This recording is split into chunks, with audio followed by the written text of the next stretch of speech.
The Age of Stars. One of several endings you get upon completion of Elden Ring's main story.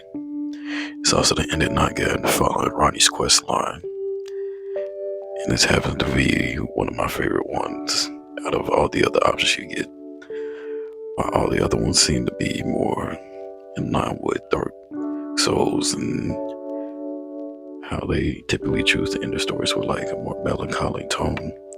The Age of Stars presents a more hopeful, I wouldn't say cheerful, but more optimistic view of like something to come, as opposed to the chaos ending or the death one.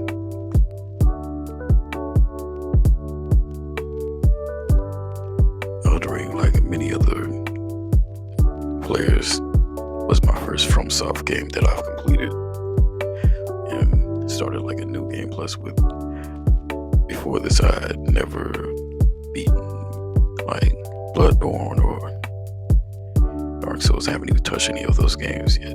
But now I'm playing like Sekiro and basically any Souls-like game that is branched off or was inspired by like Dark Souls.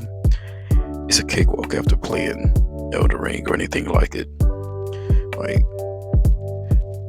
nothing is hard anymore unless you're playing something like this, but that's besides the point.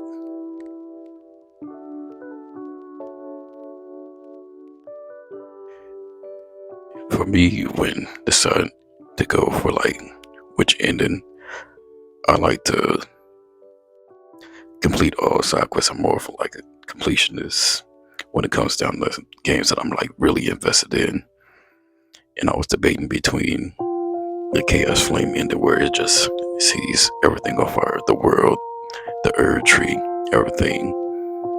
It just burned the chaos. In the Age of Stars, as you see here, which is a future of uncertainty, where you go into like this new world with Ronnie as her consort or whatever you are. And I chose the latter.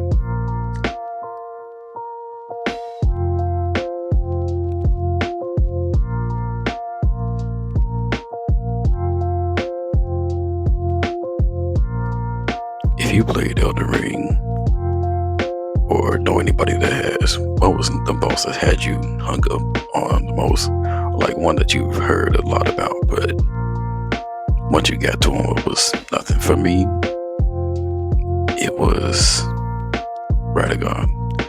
Like, it took me like 2 tries to get him out the way, and this was pre-Petrodon. Didn't have the Scarlet Rot breath or nothing. I was pretty high level by the time I got to him, but still, it wasn't that much of a challenge. I used like the arena summons that they had, didn't go on multiplayer or nothing. Also, Millennia, oddly enough, like I'm hearing all this stuff online about how she's the toughest boss in the game, overhyped, all that. To me, she's overhyped. Like, the minute I got to her, I washed her completely. Whittled her health bar down to like 1%, one tap, and just evaded all her attacks. I didn't see a problem. I don't know how people were losing her. I mean, I know how, but get good or whatever they say. Then again, I was like, by the time I actually found her, because I had to look up a guide, there was no way I was going to find her on my own. And it's so convoluted on how you have to get to her. Like, either way, one shot, bleed build.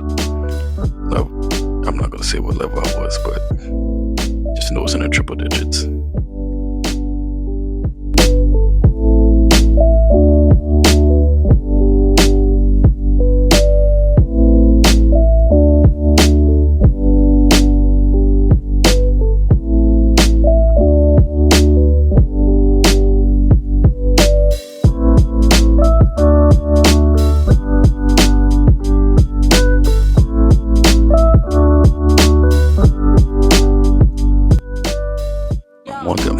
which is not really a complaint, it's just something that stuck with me during this quest line was having to fight Blythe once, spoilers, but once you give Ronnie her the dagger of death and essentially release E.G. and Blythe from the services. Also, Selvus is dead, which is good. Like, he has his own little quest line where he wanted to turn people into puppets, mainly in the Philly Lou, who helps you in Stormville Castle. And I was so glad when I was able to one up him and trick him for like some spells or whatever, but I was a different build, so I couldn't even use it either way, but it just felt good to get one over on Selvus. But yeah, having to fight Blythe and put him down the moment he attacked you, I'm like, don't make me do this, bro. And he just went feral. But yeah, I rocked this little armor set for a good while, all the way up until like burning the Erd tree, fighting, I think it was Marikith or the fire giant. I had to switch up my builds, use the Larval Terror too before I got to the final boss, which was a real challenge.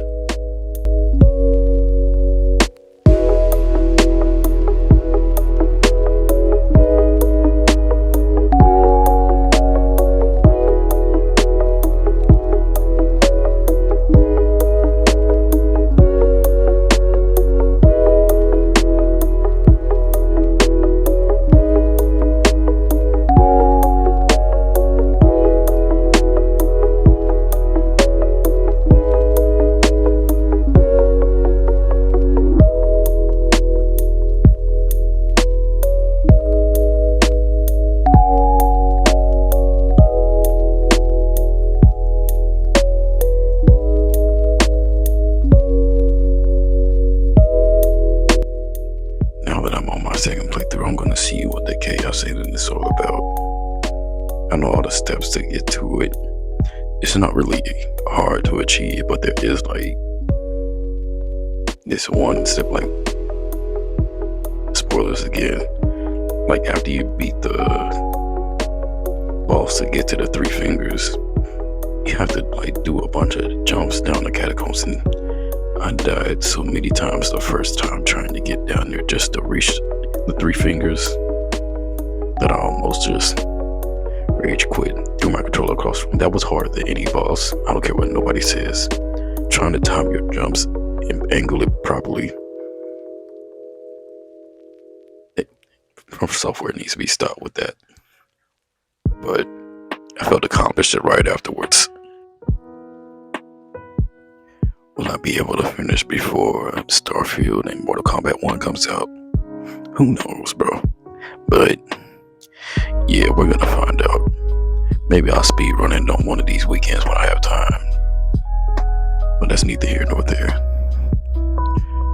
As you see, we're in the final phases of the illustration. I wanted to undo a light rendering, nothing too much, still experimenting.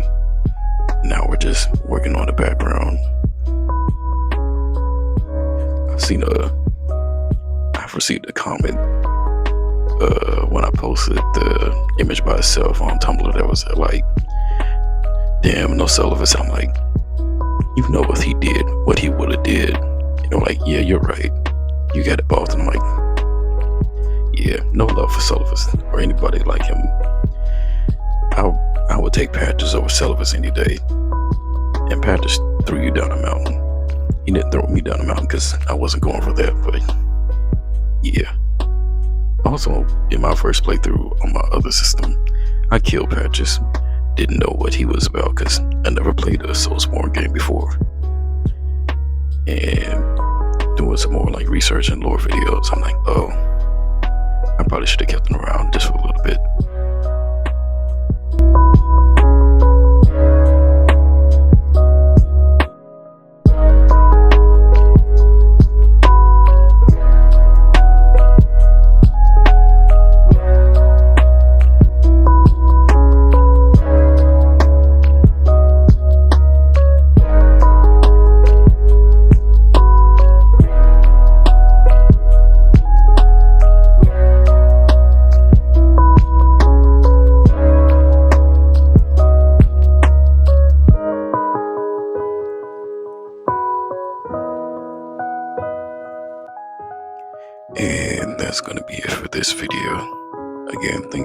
watching.